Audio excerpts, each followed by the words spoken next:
I wanted to play with the Omnigent that just came out from Databricks. So incredibly excited about this.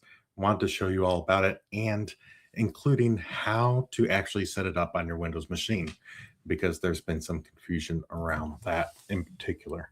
So want to just show you a little bit about this. So this is a meta harness to combine, control, and share your agents. So for example, you can log into both your Claude and your GBT account and have them argue with each other basically, and hopefully get a even better answer than you may have originally gotten from just an individual agent. I will tell you that I've been struggling with getting the Codex piece to work tonight. I had to actually use my token account, my OpenAI token account instead, but uh, definitely still wanted to show you how to set this up on your Windows machine. So that's what this is. So you'll see at omnigent.ai / quick start / install, there's some instructions here to have you set up. If you have a if you have an Apple machine, you can actually download the macOS app, which is fantastic. But for those of us that are on a PC, we have to go about it a little bit of a different way. I'm actually just logging into a Linux box, right? We're going to install Omnigent, and it's going to go through and install UV. It's going to go through and install Omnigent. It's very quick. You see, it took like 6 seconds. So incredibly efficient. The next step you have to do is to set up your credentials with Claude, GBT. If you have another AI LLM that you have a subscription for, you could set that up. And it is as easy as just typing in Omni space setup, and it's going to walk you through. The weird thing is that it's going to ask you if you want to run this now. You don't, right? Because you don't need to reinstall it. You literally just installed it. So you see that there's a few different configuring harnesses here. So you want to do, I did Claude and Codex, as you can see. You could do others as well. But you just click on Claude. You could either do a subscription or you could add a different credential. So you could add an API key, you could add your subscription credential, you could log into your Databricks workspace and use that. So whichever option is best for your particular setup. We're going to leave it at the Claude, and I'm going to keep the current one because it's already in. But know that if you are configuring that, it's going to open up a browser window for you to log into your Claude account. And then you'll set up your Codex. And again, same way, you could choose your OpenAI API key. You could choose your GPT subscription, your gateway, Open Router, Databricks, or another provider API key. So again, we'll keep the one that we have. We'll go back. Once you get that done, you'll just go to quit. And then you're going to go Omni and then Debbie. Debbie is the, oops. If I don't add any extra characters in there. Debbie is the kind of the UI that they've created for you to go in and play with this. You'll see the very familiar star. Again, that star is their logo, their icon that they came up with. So it's pretty cool. And as I'm going through this, stop me if you have any questions. Stop me if you, this is brand new, right? Literally just came out earlier today, yesterday. It's 12:44 a.m. my time. So you'll see it came up. And we could try asking Debbie to spawn the following subagents, right? The Claude subscription and the Codex subscription. And we'll do that. And what happens is she's going to try to spin them up, but then she's going to be like, what do you want to ask them? Right? So that's part of it, right? It's going to spin up both of these agents. I'm going to move me so that you can actually see the screen here. But it's going to spin up both of the agents. And it says there's no Codex agent. So it's still, oh yeah, and realizes that it's GPT. So let's see. Let's go GBT is what I wanted.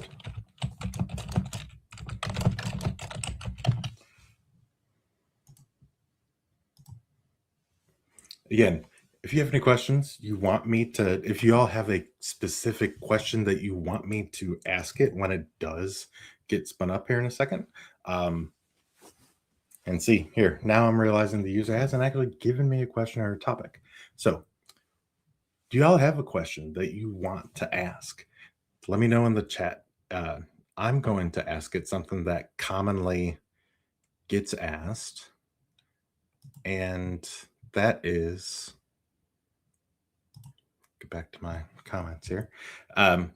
What commonly gets asked on the channel, and that is AI going to replace data engineers?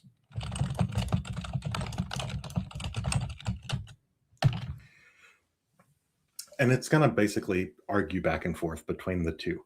Now, the fact that it, like I said, the GBT piece, been struggling with tonight. So you'll see that it says that it failed because it couldn't get the 5.5 model to run, returning a 404. So some weirdness there. But what it'll do here in a minute, you'll see that it'll ask if I want to spawn a second Claude agent. So it'll spawn a second Claude agent and basically have the two Claude agents discuss it amongst each other. And it'll give us an answer. So first it's probably it's gonna try to get the GBT to work. I did try 5.4 and it tried 5.4 and it didn't work either when I tried it earlier. So as we're letting that spin up and give us an answer, this is something that I get asked a lot. Is AI going to take data engineers? Is data engineering still an important thing to get into? And my answer is always yes, right? For those of us that have been data engineers for any amount of time, you know that there's no light at the end of the tunnel as far as the amount of work to do. And there's a concept called the pile of work fallacy, saying that there's a finite amount of work to be done. And the reality is that that's not true. There is an infinite amount of work to be done. This is a conversation that comes up sporadically throughout my career. I've been doing this since 2000. Every time I say that, I think of Conan O'Brien saying 2000, right? Back in the day. So that ages me a little bit, but hopefully not too much for y'all.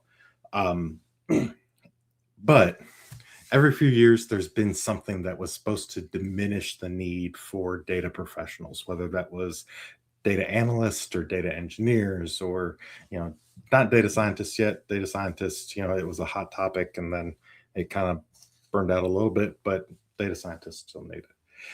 So we were supposed to get self-service BI reporting, and the business was supposed to be able to do all their own BI reporting, and that obviously never came to fruition.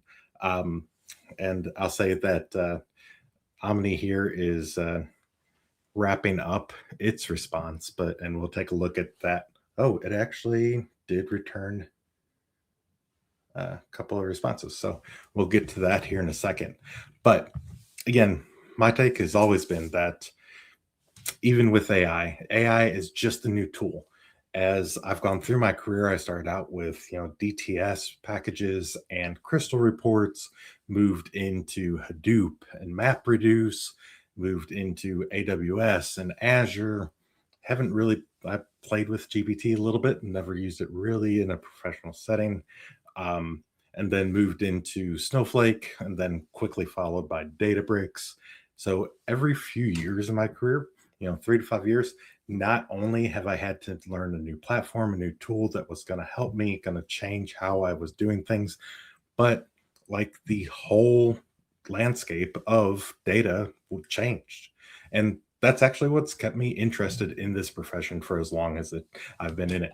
So let's jump back over to Omni and take a look at what they've got.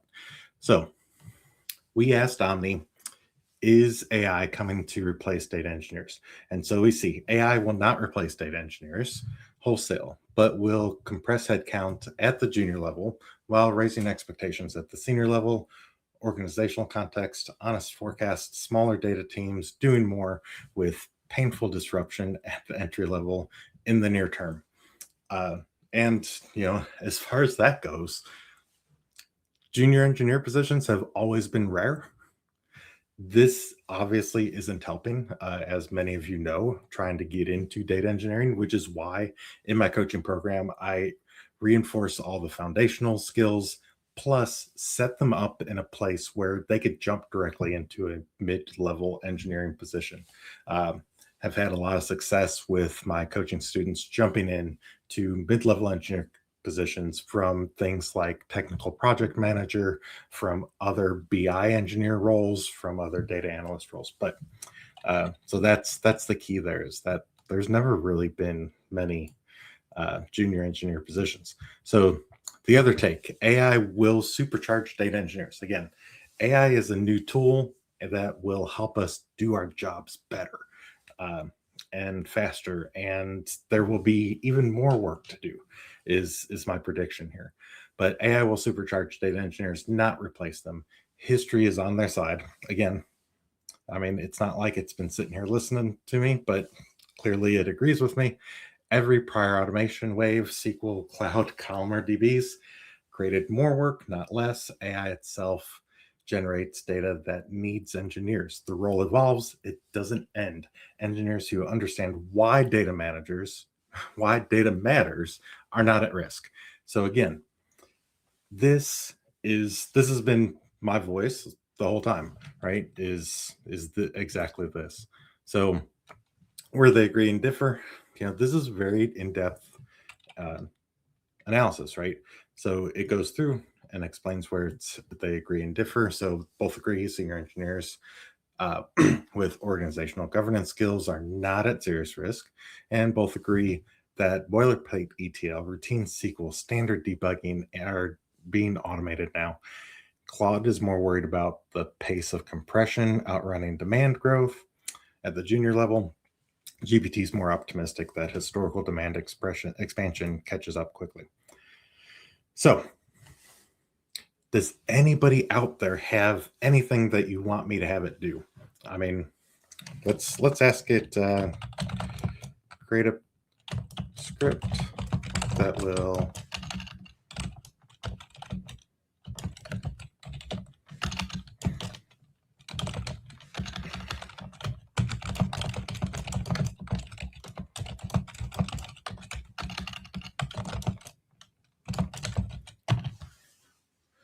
let's see if it'll do this. See what happens. We're going to ask it to create a script that ingests NOAA weather data for San Francisco for the last 5 days. San Francisco, obviously, where I will be tomorrow afternoon, about 1 p.m. So for those of you that are going out to the Databricks Data and AI Summit, I'll be out there. Be sure to come and find me.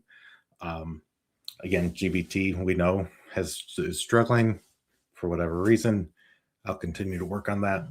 Hopefully we'll be able to provide you all with a recap and a summary as to what's going on there. Had another, so you could even, so I'll show you, you'd even spin up multiple, right? Just like you could spin up multiple LLM agents, you'd spin up multiple of these Debbie agents and run them in parallel. So let's see what this is saying.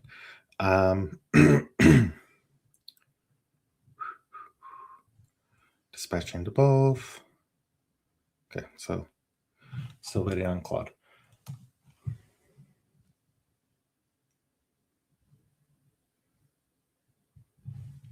So one of the other questions that I asked this one, what that look like for software engineers migrating into data engineering. So skill gap is smaller than you think. Software engineers already have the hardest stuff: clean code, habits, system thinking, CS fundamentals. Gap is in these specific areas, right? SQL depth, data modeling, pipeline tooling, distributed systems. I actually see a lot of software engineers that think that they know data because they've been building systems and they've been like platform data full stack engineer type people, and they think, oh, I know data, I could jump into data engineering, it's easy. Those guys, they don't know what they're doing anyways as far as software engineering stuff goes. Which for some of us, for some people may be true, but for others, what they don't understand is the data modeling piece and the optimization piece when it comes to really what that looks like on an analytics side versus the transactional side that they've mostly been dealing with. So distributed systems, pipeline tooling, data modeling, SQL depth are the big things for software engineers. Now, in this one, it straight up told me that, it spun up Claude B, right? Because again, the issue with GPT 5.5 and 5.4, and basically said that it was really struggling back and forth. So final position here, core stance, learn DBT early. I would argue with that, but internal transfer first to get the title, then go external for compensation leverage. Analytics engineer is a valid bridge if you interrogate the role scope clearly. Timeline 6 months to interview ready, 9 to 12 months to hired, which is about what I see generally for a lot of people getting into data engineering. Between the people that come through the coaching program, often they'll spend the first 6 weeks on their first portfolio project that we work through. They'll get through the second one a little bit quicker, usually within a month. And then the third one, because the third one we always do around master data and golden records, and it's a little bit more complicated. It often takes, again, about 6 weeks. So, and then by the time they actually interview and get placed, it's about 6 months. 6 to 12 months, just depending on the person and what they have going on in their life and how much time they have to dedicate to it. I'm going to wrap it up. So if there are any final questions, be sure to let me know down in the comments.